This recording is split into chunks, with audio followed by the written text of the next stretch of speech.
नमस्कार, news express देख रहे हैं आप। आपके साथ मैं हूं खुशबू राय।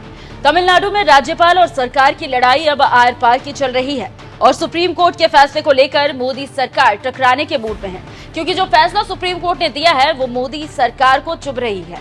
इसी को लेकर अब केंद्र सरकार ने कमर कस ली है। पहले ये बताते हैं कि आखिर मामला क्या है जिसकी वजह से मोदी सरकार सुप्रीम कोर्ट को सबक सिखाने की बात सोच रही है। बात दरअसल ये है कि 12 अप्रैल को सुप्रीम कोर्ट ने एक ऐतिहासिक फैसला सुनाया, जिससे मोदी शाह की सारी करतूत बाहर आ गई और हर तरफ राज्यपाल की चर्चा होने लगी। तमिलनाडु के राज्यपाल मोदी शाह की शह पर राज्य की स्टालिन सरकार को परेशान कर रहे थे और जो भी बिल पारित हो रहा था उसे लागू करने में आनाकानी कर रहे थे। इसके साथ ही साथ राज्य की जनता के द्वारा चुनी गई सरकार को अपने मनमाने ढंग से चलाना चाह रहे थे। इसी को लेकर स्टालिन सरकार सुप्रीम कोर्ट पहुंची। फिर क्या था, काफी बहस के बाद सुप्रीम कोर्ट ने ऐसा फैसला दिया कि मोदी सरकार हिल गई और अब मोदी सरकार सुप्रीम कोर्ट को सबक सिखाने की ठान चुकी है। खबरों की माने तो केंद्र सरकार राष्ट्रपति और राज्यपालों को लेकर सुप्रीम कोर्ट ने जो लाइन खींची थी उसको लेकर अब केंद्र सरकार सुप्रीम कोर्ट के पुनर्विचार याचिका दायर कर सकती है। अंग्रेजी अखबार हिंदुस्तान टाइम्स की माने तो एक अधिकारी के नाम ना छापने की शर्त पर यह कहा गया है उसमें कि अभी कोई फैसला नहीं हुआ है, लेकिन पुनर्विचार याचिका पर बात चल रही है।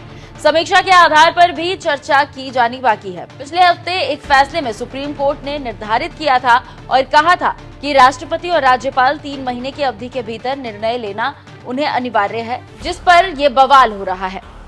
तो आप समझ सकते हैं कि कैसे मोदी सरकार फिर टकराव के मूड में आ चुकी है। देखना होगा कि आगे क्या होता है, लेकिन ये तो तय है कि जिस तरह से मोदी सरकार की सुप्रीम कोर्ट में धज्जियां उड़ी है, उसे वापस पाने के लिए मोदी सरकार सुप्रीम कोर्ट में टकराने को तैयार है। जानकारी देते चले कि तमिल सरकार की याचिका पर फैसला सुनाते हुए राष्ट्रपति और राज्यपाल की भूमिका तय कर दी है सुप्रीम कोर्ट में और कहा गया है कि 90 दिनों के अंदर राज्यपाल और राष्ट्रपति को फैसला लेना होगा, जबकि तमिल सरकार के विधानसभा में पास विधेयकों को राज्यपाल RN रवि ने रोक दिया था और राष्ट्रपति के विचार के लिए भेज दिया था। शुक्रवार रात को सुप्रीम कोर्ट की वेबसाइट पर अपलोड किए गए 415 पन्नों के फैसले के अनुसार कोर्ट ने सभी राज्यपालों को राज्य विधानसभाओं द्वारा पारित विधेयक पर कार्रवाई करने के लिए 1 महीने की समय सीमा तय कर दी है और कहा है कि अगर राज्यपाल किसी बिल को राष्ट्रपति के पास भेजते हैं तो राष्ट्रपति को 3 महीने के भीतर फैसला लेना होगा। अगर इनमें देरी होती है तो कारण बताना होगा। उसके अलावा कोर्ट ने यह भी कहा कि अगर राष्ट्रपति किसी बिल को स्वीकृति नहीं देते तो राज्य सरकार सीधे सुप्रीम कोर्ट में अपील कर सकती है।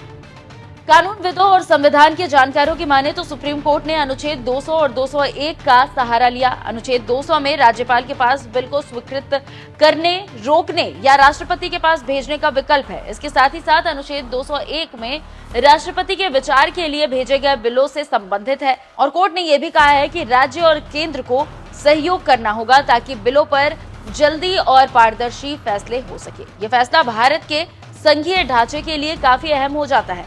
बस इसी फैसले से मोदी सरकार में हड़कंप मच गया है और सरकार अपने आप को बेइज्जत महसूस करने लगी है, जिसके बाद अब सुप्रीम कोर्ट को सबक सिखाने के लिए पुनर्विचार याचिका दाखिल करने की तैयारी चल रही है।